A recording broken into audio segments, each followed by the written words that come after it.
Mark today.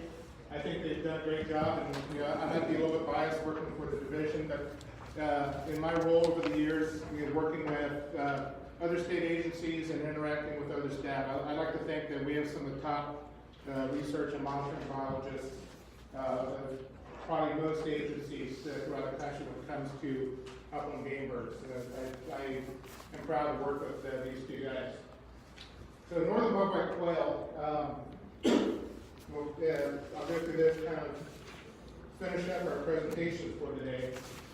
And I'm going to take a little bit different approach in that I'm going to start out talking historically about quail in Ohio. And I'm going way back to the 1700s to pre-European settlement. So I think in terms of the French and Indian War, Ohio is not a prairie state like we think of Iowa and Kansas and some of the others in terms of being dominated by grassland. Ohio was a forested state. Over centuries, over millennia, we did have grasslands of varying quantities. We're pretty much at the eastern edge of the eastern tallgrass prairie. Okay, and so those changes fluctuated over time based on climate, based on anthropogenic uses, how fire might have been used by Native Americans, but pretty much we didn't have a lot of grass except for these black splotches here in the Ohio landscape. Everything east of Columbus in the eastern Ohio was forested. Everything else here throughout Ohio was forested except for these black dots. These are historic prairie openings. Okay? Generally not big in size, generally not permanent features in the landscape. They came and went. And so quail in Ohio historically were probably not a very numerous species. They probably had limited distribution. Quail in general are thought of as more of a southern species, southern pines, especially when you get down into Georgia, Alabama, northern Florida. Okay, so we were probably at the northern extent of the historic range of northern bobwhite quail before European settlement. Quail have, they're adapted to change. They're adapted to disturbance, especially forest disturbance. We move some forest habitat cover. You have ground that responds first with herbaceous cover, grasses, wildflowers, and so on, and then eventually reverts back through succession to become more brushy, more dominated by young trees, and then eventually over trees as these prairie patches would close in. It might be reopened again, and for a short time offer some good quality habitat. But to think of quail in this area surrounded by a sea of forest, they probably weren't very numerous, especially as we think of it being numerous in Ohio and the Midwest over the last 100 or 150 years. Okay? We know that quail are native to Ohio. There's been some archaeological research of caves in Benton and Pike County that have shown that Native Americans left remains of quail bones were left in caves in those counties. So they were here in Ohio, just not in great numbers. It's difficult to determine what their distribution was based on records left by early settlers and French and British explorers to Ohio, because being European, they typically refer to game birds in the Midwest as partridges. And so we can't always distinguish were they talking about bobwhite quail or were they talking about rough grass. Okay, they were here, small numbers, probably very patchy in their distribution. So, settlers came, we had the French and Indian War, we had the Revolutionary War, and because a new United States government did not have a lot of money, they paid a lot of their soldiers in land in newly acquired Midwestern territories, including Ohio. So Southern Ohio especially was given over as payment to Revolutionary War soldiers, encouraged a lot of settlement, a lot of expansion, and so from the late 1700s up until about 1900, we see loss of a lot of forest habitat through Ohio. During that time, we lost bears, we lost mountain lions, wolves, elk, wood bison, forest species. Also during that time, we see an expansion of quail. We see barn owls coming into Ohio. So lots of forest species, increase in grassland species, and really set up kind of the perfect storm, so to speak, by accident for quail populations to expand. They expanded throughout Ohio. At one point, we had quail in all 88 counties in Ohio. They expanded into Wisconsin, Michigan, Ontario. A decade ago, I was contacted by biologists up in Ontario, asking for suggestions on how they can maintain their native quail population. Okay, well outside the historic range. At one point here in Ohio, population recently being the late 1950s, was estimated at about 7 million birds. Okay? Wonderful to think of, but these were levels that were what we can consider to be super abundant. The agriculture that took place and removed a lot of forest cover was inefficient. A lot of grain was left on the ground, even up until World War I, World War II. Left a lot of grain on the ground. Required either draft animals and eventually small machinery. It's a small fields. You didn't look across Ohio before World War I and World War II and see miles and miles of corn or soybeans. You saw fence rows. Mixed farm operations were common. So yeah, they raised some grains, they raised some corn, plus small farms also had dairy operations. I can remember as a kid growing up in the 70s, the dairy co-op truck coming through picking up milk, going from farm to farm. So there were dairy cattle, there were small pastures to support those cattle. And so we used to give advice to, if there were people 50 years ago that were interested in quail management, 40 acres, and you should have 1 or 2 coveys. Well, that was great when every farm could have had 20, 30, 40 acres connected by numerous fence rows. All right. So we had perfect conditions for quail to expand and go from very limited distribution, very low numbers, to being super abundant and statewide. By the early 1900s, changes were taking place. Market hunting during the 1800s was taking place. We started seeing some game laws that restricted that, but there are still a lot of people that are hunting. One of the reasons we started stocking pheasants in Ohio and through a lot of Midwestern states was because we had pretty much harvested much of the game birds throughout the Midwest. Okay, populations of native game birds were very low, and so we started looking to other species to put in their place. Pheasants was one of those. All right. By the early 1900s, about World War I, 1913 in particular, quail season in Ohio was closed. There was concern over harvest, and there were blizzards that took place during that time that depressed the population. Quail populations did not respond, did not recover right away, and so after a couple of years, they were reclassified as a songbird. And so the season was more or less permanently closed until about 1959. By late 50s, early 60s, we probably had about 7 million quail here in Ohio. Quail have an astounding ability to repopulate at the local level. They can produce a lot of young. They can really respond to good quality habitat. And so quail are not a species that stay at high levels or any level for long periods of time because they require that disturbance. So when they don't have that disturbance or they have heavy winter mortalities up here in the northern states, we see population declines. And as long as that habitat, good quality nesting habitat is available, they can respond to that and recover very quickly. Okay?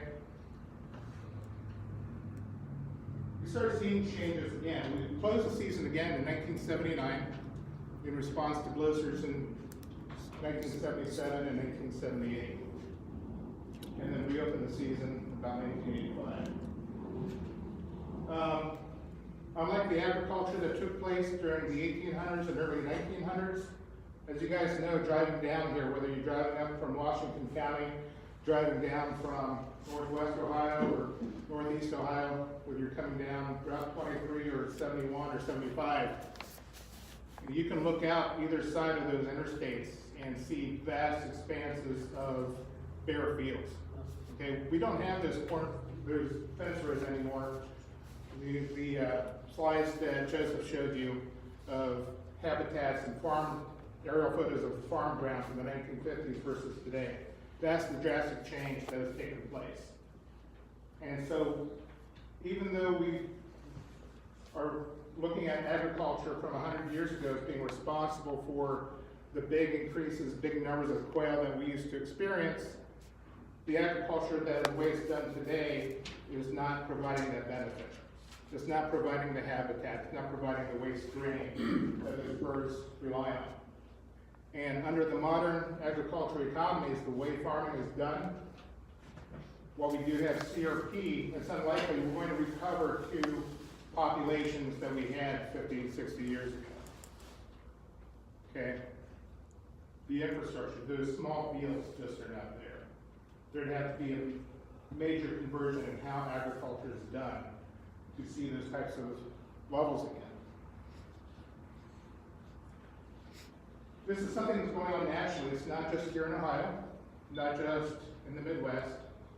Even the southern states that were kind of put up as prime quail states historically have experienced long-term declines. This is a distribution map and a population change map from the North American Breeding Bird Survey. Everything you see that's not white, the red, blue, yellow colors, this is the range of northern bobwhites. This is change in the population since 1966. Everything in red are areas where populations are declining. Okay? Anything in the blue shades out here, these are populations that are relatively stable, at least over the last 50 years. They have experienced some declines, but they still have some habitats to recover. We see these in Kansas, Oklahoma, Texas, areas where they still have some significant rangeland. Native grasses used for grazing typically.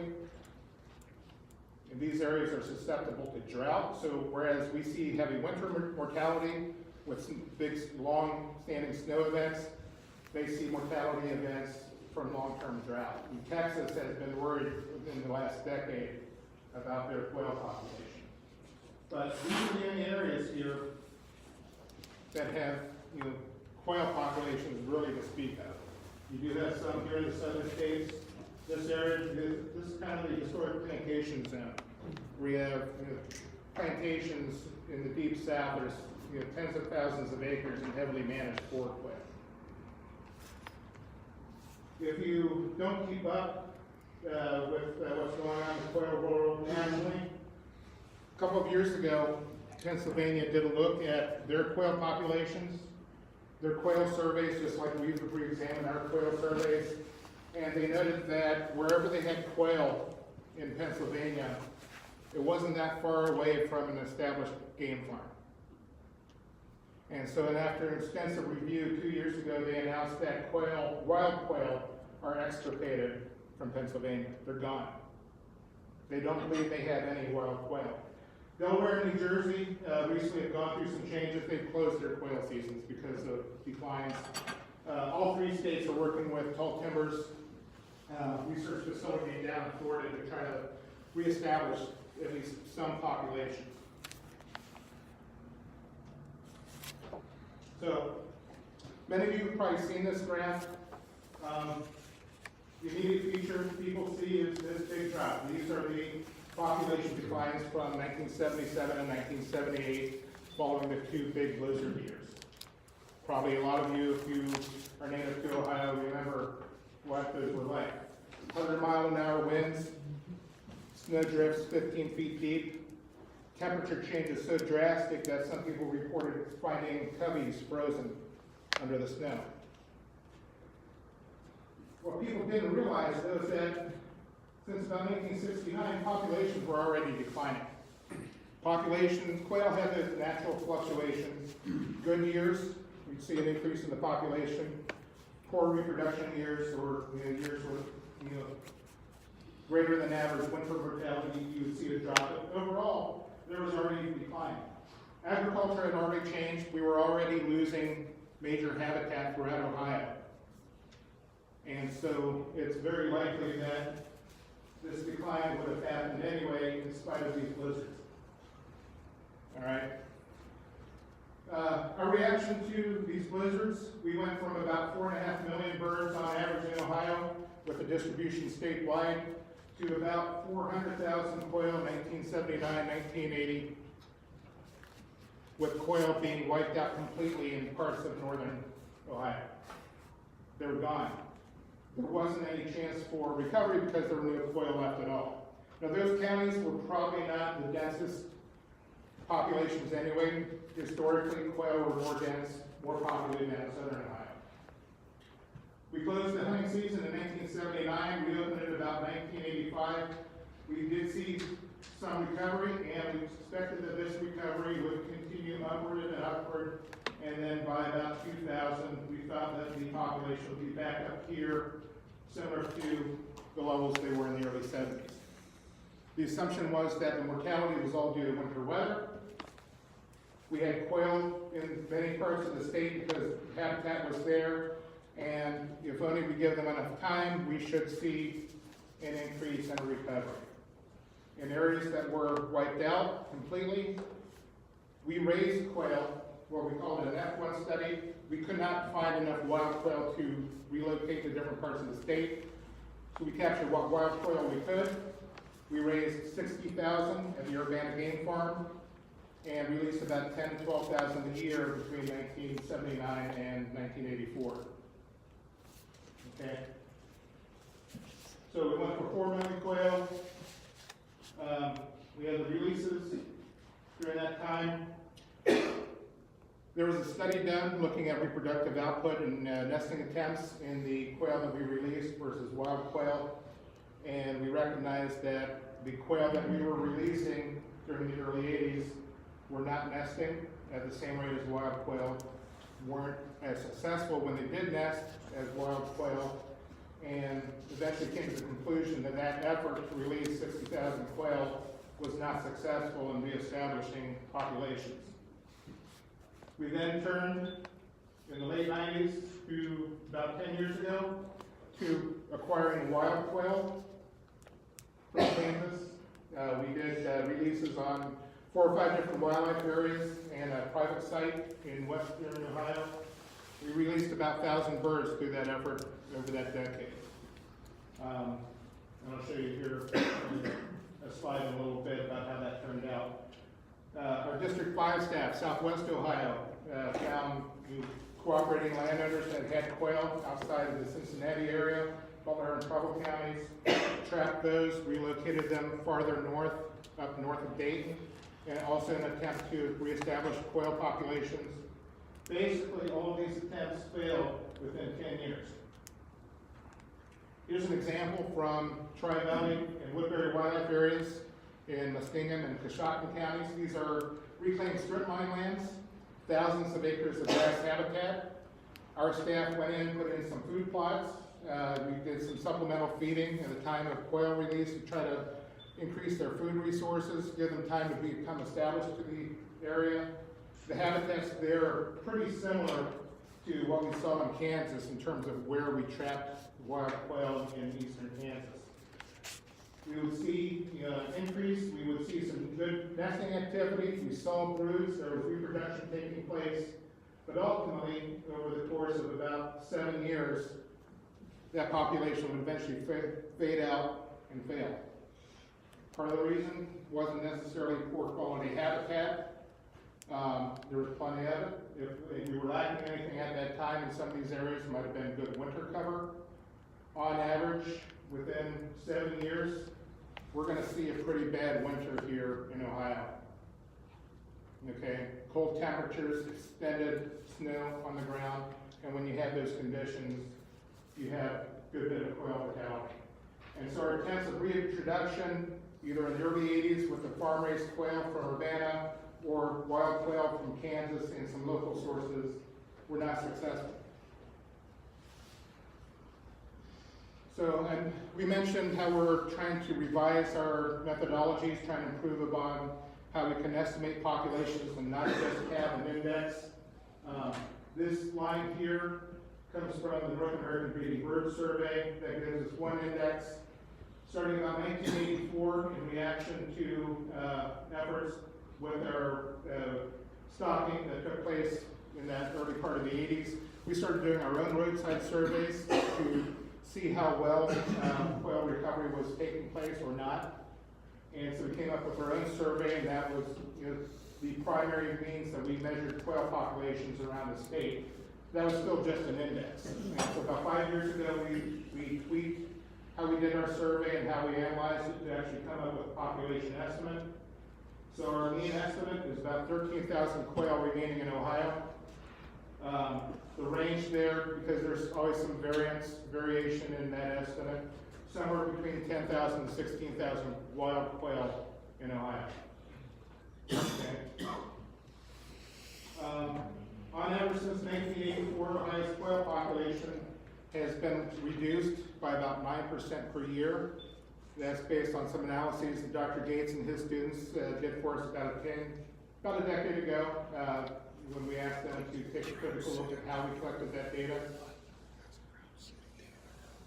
9% per year doesn't seem like a lot, but when you look at it in terms of overall change in the population, we're cutting the population in half about every 7 to 8 years.